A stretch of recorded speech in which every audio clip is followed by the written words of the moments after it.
Hi, everyone. Thank you so much for coming to this channel. I really do appreciate. Hey, everyone. We're here to encourage girls to pursue science and technology. We are here to showcase other role models that are pursuing STEM.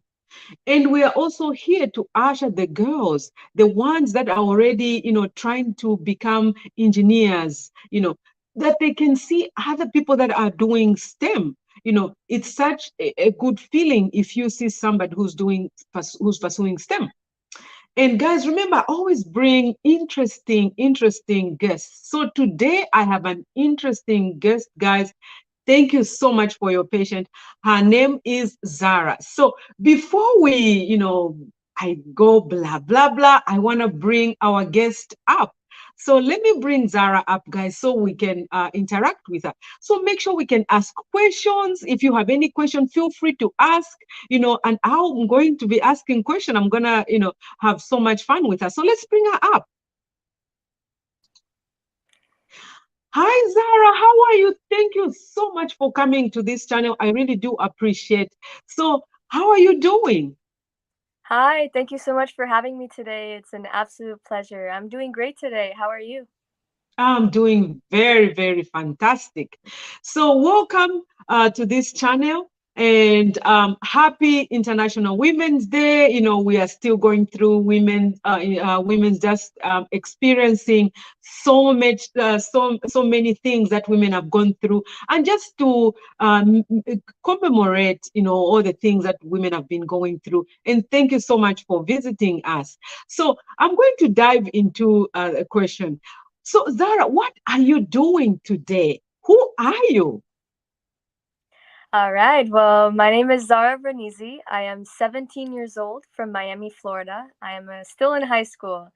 I'm currently an aspiring astronaut and have been for so many years, and also a relentless advocate for girls and minorities in STEM.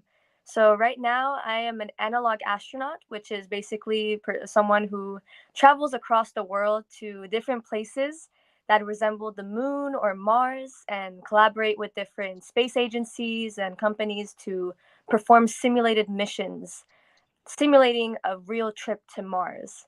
So a couple places that I have been to is I have been to Spain and have done missions inside a cave. I've been to Iceland and done projects on a mountain. And so I'm just working with different teams and preparing myself for becoming an astronaut. I am also a researcher and doing my own research in space medicine and astrobiology and working on publishing some work to help us be a part of, the space agency and get the ball rolling in preparing people to go to Mars. My goodness, amazing. Thank you so much for sharing that. Wow. Guys, women are doing it.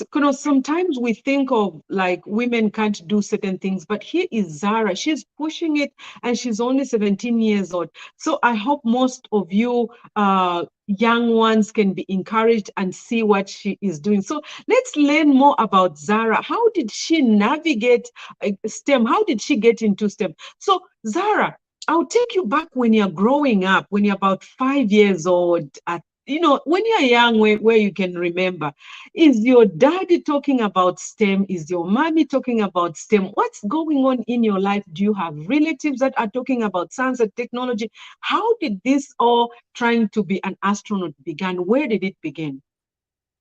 Well, it all went back to when I was 5 years old. And when I was young, I was always really fascinated by the stars, and I would always be looking out at night and trying to find the nearest constellations. But when I was 5 years old, since I live in Florida, we have Disney World a couple hours away.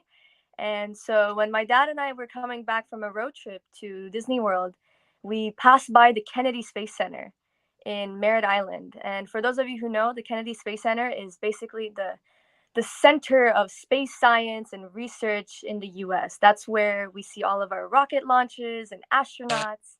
So my dad gave me the opportunity to go visit the Space Center. And that was really there that, my dream of going to space and being a part of the space industry really ignited. I was towered by rockets and I got to meet astronauts and look at all of the amazing advancements that we have been doing in space. And from there, I learned that, we're preparing to go to Mars into the future. I already knew about all the Apollo astronauts and how that we had gone to the moon and done that leap in the 1960s and 70s. And I was just so motivated to join their ranks and to eventually set foot on Mars. So that's where all of my dreams started, growing. And then from there, as I grew up, I just kept looking for more opportunities, more outlets to get more involved, to build my knowledge of space. And here I am today. My goodness. And remember, viewers, we always talk about how we should ensure that our kids, our nieces, we take them to an airstrip. If you have an airstrip, you take them to anywhere where you see there's technology. You don't have to be an engineer. You don't have to be an astronaut. You don't have to be a scientist for you to encourage your child or to take them to these little adventures, because that's where it all starts and they get so mesmerized by this. Wow, Zara, that was really great that you said your father or your mother. You said your father, right? My father, yes. And Yes, he. the most important is exposure, to make sure that our children be exposed and actually see all of the amazing things happening in real time. That's the way that we can, get the ball rolling and get them interested in so many different careers. Wow, wow, wow. That's really great. So now let me go. So now that you were inspired by your dad, now you want to be an astronaut. So where does being an astronaut get starts now after you were exposed? Did you just think right away that, oh, I want to be an astronaut. I just want to be an astronaut. Yeah, so like I said before, my dream was always to touch the stars and be close to them. And when I learned that there are opportunities to go to space, and we have had many astronauts and several women go to space, that was when I knew that, just being able to fly and go on a real space flight would be my ultimate dream. And I knew that I would go any length possible to make it a reality. Wow, wow. So now, have you faced any issues whilst now you're, for example, let's go to high school. What's going on during high school? Any things like, most of the time boys are like, oh, no, you can't do this. No, you can't. Or how many were you in the class? Could you share with my viewers maybe some of the challenges that you went through during high school until university? You've completed already your bachelor's? I'm still in high school, so I'll be Oh, you're starting still in high school. next year. Yes. Yes. So what are some of the challenges that you are facing in high school? Like today, for example, what are some of your challenges you can share with my viewers? Absolutely. So in my area where I am, there's not many opportunities to be involved in STEM or to start your career early. So it's a place with a very lack of opportunities, a lack of funding. Our schools don't have that many, resources for our students to, start getting into different careers. So that's definitely a real challenge. And when I was growing up, and in my community, the dream of doing something as big and grand as going to space and becoming an astronaut was really out of touch, very out of reach for the people in my community. So when I would talk about it when I was younger, people thought that, oh, it's just a dream, it's just a phase, she's young and eventually she'll grow out of it. But when I saw that I keep, I'm still sticking by that dream, I'm still excited about it and talking about it as I got older. I got a lot of comments, definitely, saying, "Oh, good luck with that." Oh, They always do that, yes. yeah, encouraging me from achieving it because they don't believe that it's actually reachable. So that's definitely a great challenge for me in my community, and trying to find, resources and opportunities to get involved. And another thing that's really been a barrier for me as I started getting more involved in the industry, as I started doing research and getting internships, is my age. Yeah. I'm 17. In the space industry, you see people with master's degrees and PhD. Yes. So when I got my internship at NASA, I actually interned at them this summer. It was a real surprise, for a lot of people, and they're like, "Wow, you're so young," and But the most important is that that when you do internships, when you interview with people, and you speak with them about your dream, make sure that you're really communicating your passion and stay true to yourself, because I believe that's the way that has gotten me into all these different opportunities, like analog astronaut missions. I'm the youngest person in the world doing that. Most people are beyond getting their degrees and they're already working in their fields. So really it has been my passion and my resilience, my determination that's gotten me to overcome all of these obstacles. Wow, wow, amazing, amazing. Thank you so much for um, that information. Guys, she's one of the youngest aspiring astronaut as an analog. Can you imagine? So let me ask you this question because my viewers will be like, wow. So what drives you to do all these things? Because when I look at what you have done, what you have accomplished, it's just so amazing. What really drives you? Because I want to encourage those young ones, kids of your age. I don't even want to call you a kid because you're still a kid, but I mean, the things that you've accomplished, it's amazing. So how do you get that drive of saying, let me finish my homework, I need to do an internship, let me intern with NASA, let me do this? What really drives you to do that? For me, what pushes me to keep going is knowing the impact that I'm having on my world and on other people. When I was young and I was pursuing all these different opportunities, getting an internship with NASA, doing analog astronaut missions, what really got me and inspired me to continue doing that was seeing other young girls, other people who look like me, excited, and realize that, if someone my age and where I'm from getting to do all these things, then they can also do it as well. And I really saw that impact when I started my first scholarship program, where I fundraised about $3,000-$4,000, and I gave scholarships to 15 students from low income communities in Miami. And I got to take them to the Kennedy Space Center, and we got to do science experiments together. And just seeing those kids, the light in their eyes, and they were so excited, so motivated, and interested by what they were doing and what I was doing. I was just so fascinated and so blessed that I get to do this and get to show to other people. So for me, as I go through the stages of life, as I continue working, continue getting involved in space, what motivates me and what's going to continue, pushing me to go further is knowing that somewhere in this world, someone is watching with inspiration and with love in their eyes for what I'm doing. And knowing that I can prove to other people that, no matter what socioeconomic place you're from, no matter what age, no matter what race, what part of the world you are in, if you have the passion, the determination, and the courage to push yourself and go beyond the boundaries to achieve something so great like being an astronaut, then any dream is reachable for you. Amazing. What an inspiring young woman.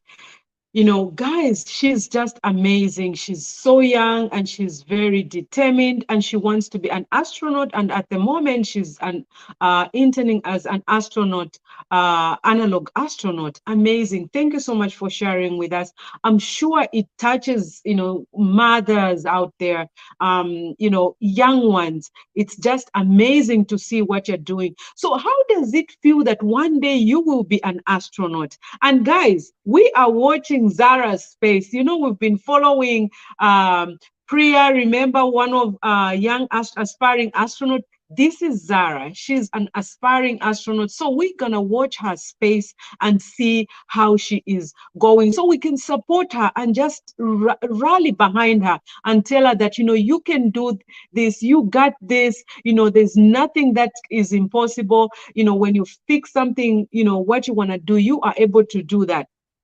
So we really, really do appreciate.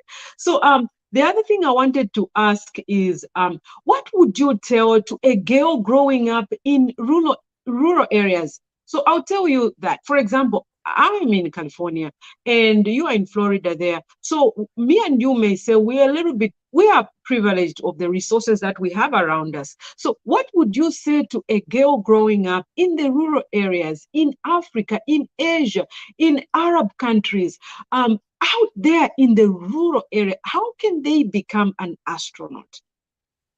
The biggest advice I would say is to use the internet, to use, something that connects you globally. In our community, in our cities in California and Florida, we have a lot of universities nearby, a lot of schools, so it's easier to connect with different resources. But for young students in different parts of the world who might not have these opportunities, the internet is your best friend. So there are so many resources, so many online classes that they can take. When I first started out and I was about 12 years old, I went online, and, like Harvard University has so many different online classes on space science that you can take. So, that's where I started off. And that's also a really useful resource for students to get, to build up their knowledge about their field of interest. Besides looking at books and, reading and, getting all the textbooks. And I would also say reach out to professionals. LinkedIn, Instagram, even social media is a very powerful tool to use. And what I would say is to look up for people who are in the field already that you're interested in. They're professionals, and reach out to them. Say, hey, I'm interested in what you're doing, and you're doing such an amazing job. And how can I be like you? How can I get the same opportunities? And I guarantee you, anyone out there would be more than willing and more than happy to help you and share their wisdom. That's a really powerful and useful opportunity for us. So the main thing that I would say is to look beyond your circle, your sphere of, of resources, to go beyond and see what's outside of your city, outside of your community. And even with a few Google searches, there are so many different opportunities out there available to expose students from rural communities to get involved in STEM. So I would say use online and use Google as your power to get connected beyond your community. Wow, amazing. Thank you for that answer. We really do appreciate. So, as we are still commemorating International Women's Day, we are going to ask you, Zara, do you think men still can participate in International Women's Day? Absolutely, 100%. Doing a lot of outreach this past month and this past week, I have seen so many amazing people, a lot of men collaborating with different women, collaborating with different companies and, organizations out there to build more awareness about women in STEM and the opportunities available. I've had a lot of great friends who work at NASA, at SpaceX. They've been so motivated and interested in, building more outreach for women out there. So definitely I encourage all the men watching to get involved, because, anyone can help to build more female presence in STEM. Oh, thank you so much. And Zara, to just tell you, I was mentored by men when I was doing my bachelor's in engineering. And one of my mentor was Dr. Lee. I did research with him, and he really pushed me to do more and just to think, just to think, how to process things, how to work in the industry, how to work on your own and things like that. So that's very good answer that you answered there. Thank you so much. And the other question I wanted to ask Zara is that today's Women International Day, or week, they are saying digit for all, meaning we should include women into digital. So, what would you say? Are we at a point where are we being included in digit or how much is needed in that sector? What can you say about that? I'm very excited and, glad to see all of the improvements and advancements in getting more women involved in Digit for All. But I believe that there is always room for improvement. So, I've seen a lot of companies doing a lot of, posting on social media and saying Happy International Women's Day, or, posting different women in history and showcasing them. But I believe what we need to focus on more is creating opportunities and resources for women. So making sure that, not only building their awareness that there are women in the field, but also showing them and giving them the actual guidance to be a part of STEM and engineering. Wow, interesting. So, the other question I wanted to ask you, so what do you want to focus on when you become an astronaut? So, most of my viewers over here, we really don't know. We just know astronaut, they get on the, on the ship, and, there they are flown in the sky. So, tell us, what's your main area that you want to focus on as an astronaut? I know today you are interning as an analog astronaut, and what do you want to focus on? And before you answer that question, again, guys, Zhara, she's still in high school trying to pursue to become an astronaut. And we have to be encouraged when we see people like Zhara, where they start from before they become astronauts. So that's what we are trying to learn from her today. So now, if you can take up that question, Zhara. Absolutely. The most exciting and awesomest thing about being an astronaut is that there are so many different fields that you can pursue. The main requirements for being an astronaut is to, number one, be a US citizen, number Yes, two, be healthy enough to be an astronaut, and then also to have at least a master's degree in any field in STEM that you're interested in. So when we look at astronauts, we mostly think about engineers and, physicists, but what I'm most interested in is medicine. So right now I'm pursuing medical research, and I hope to become a doctor, a neurosurgeon, and pursue medical school. And what I want to do, and my biggest impact, I hope to become a flight surgeon for NASA, who mm, is basically, when we send astronauts to space, the environment is so harsh and so severe on the human body, yes, where the human body changes over time in space in not the best ways. Usually it's harmful to the body. So, as flight surgeons, they work on protecting the astronauts in space and making sure that, we're going through the mission with healthy bodies, because yes, the most important thing about being an astronaut and getting to do a successful mission is to making sure that you yourself are healthy and capable of enduring space flight for long times, like going to Mars. So, as a flight surgeon, I hope to, work with astronauts in real time, protecting them and making sure that they're healthy during their missions, but also doing research to prevent and treat illnesses that happen in space. So when we go to Mars, the mission itself is going to take about 2 to 3 years for one single mission. That is an incredible amount of time being exposed to radiation from the sun and being, in a weightless environment. So we see a real change in the human body.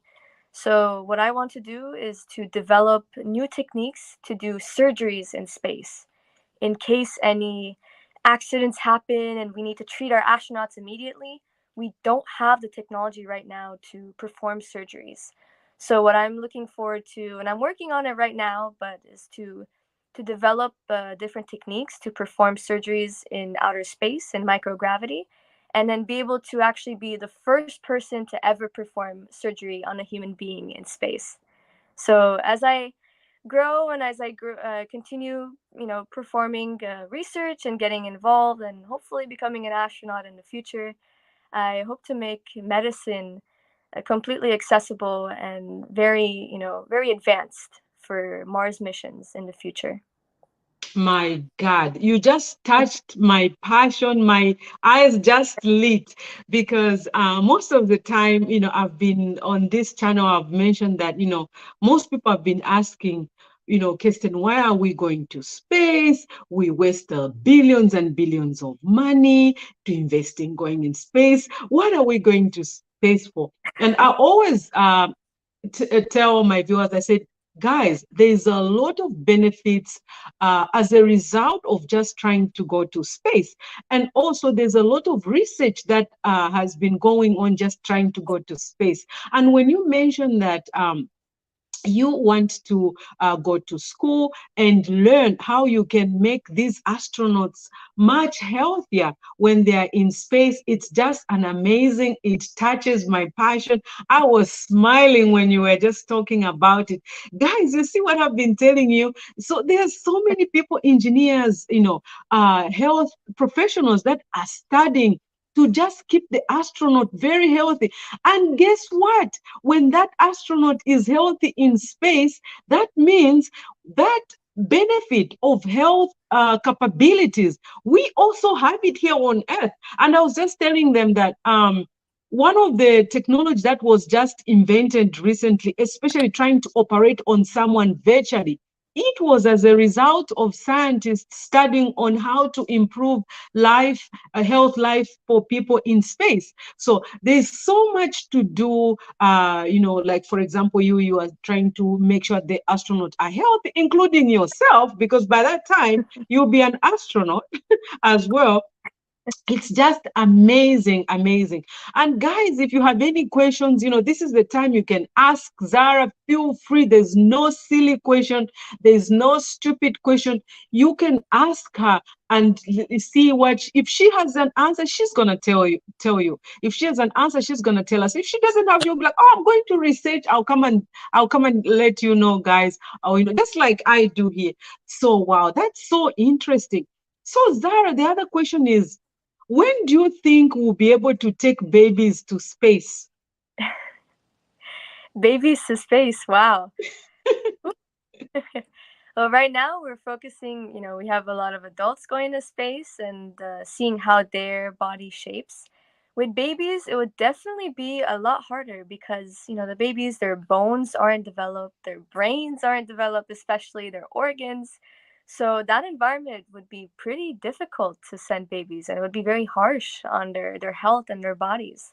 So I would say once we actually develop the technologies to protect our adult astronauts, Yes. then maybe we might develop real technologies and maybe a spacesuit or a simulated environment to be able to protect our babies. Because when we go to Mars, we're definitely not just going to have adults up there. It's going to be a community, a town. So we're going to have people of all ages living on Mars. So definitely, we need to get the ball rolling and get that research ready to make sure that people of all ages, including babies, are healthy enough to be in space. Yes, because definitely there will be those astronauts that wants to go to space and like, I'm going to take my baby. I I want to stay for like 3 months, and I don't want to lose out on my baby. So I want to take my baby. I was just curious to just see how you're going to respond to that. And you are so smart. You still went to your how to keep the astronaut healthy. So that was really a good one. Wow, thank you so much. The last question I'm going to ask you is, what do you want to say to Girls for STEM here on this platform? I'll give you a few minutes. You can say anything that you want. My biggest advice is to put yourself out there. No matter, what insecurities you may be feeling or imposter syndrome, feeling like you can't achieve a big dream like becoming an astronaut, continue pushing yourself and to really make your dream known in your community, in your family, with your friends also.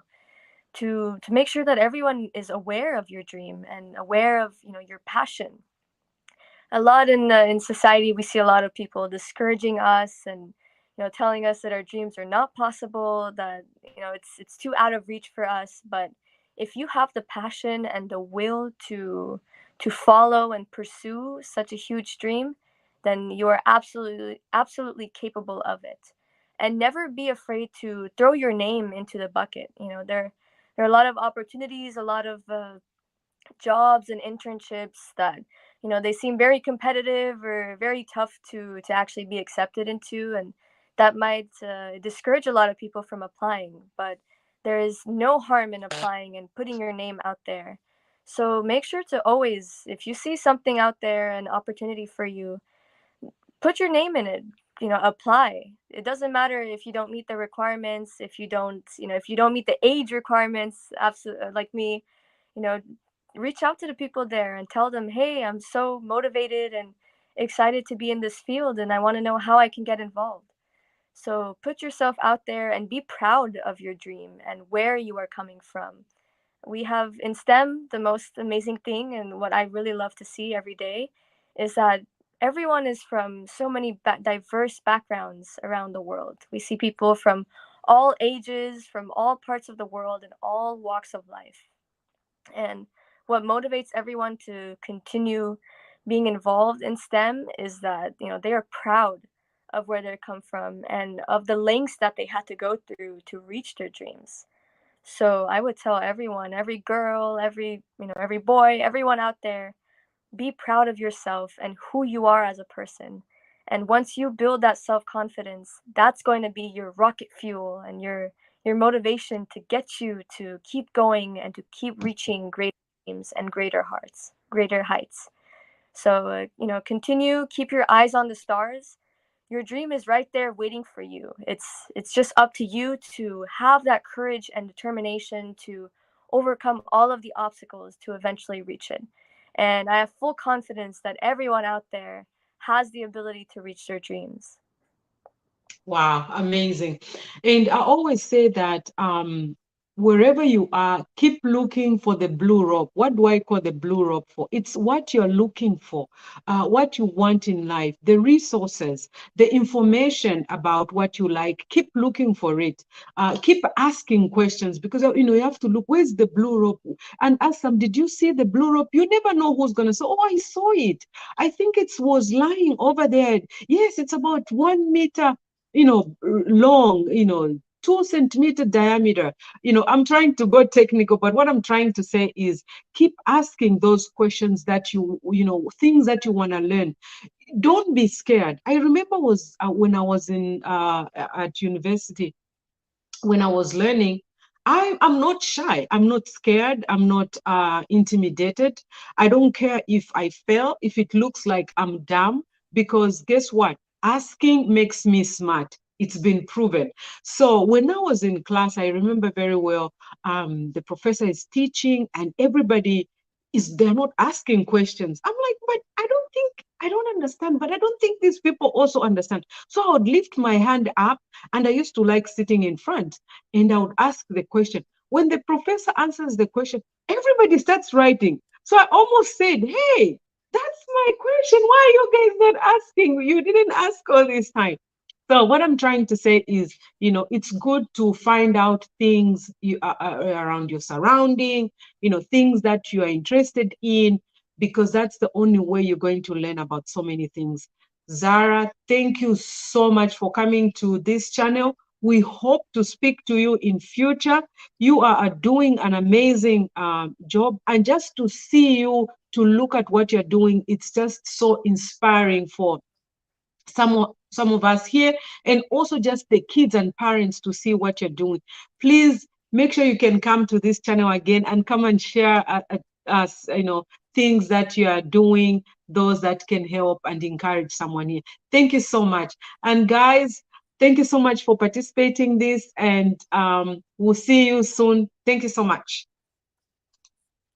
Thank you so much for having me. It's been an absolute pleasure. And thank you for all that you do for getting girls in STEM. So I appreciate it. Wow. Thank you so much.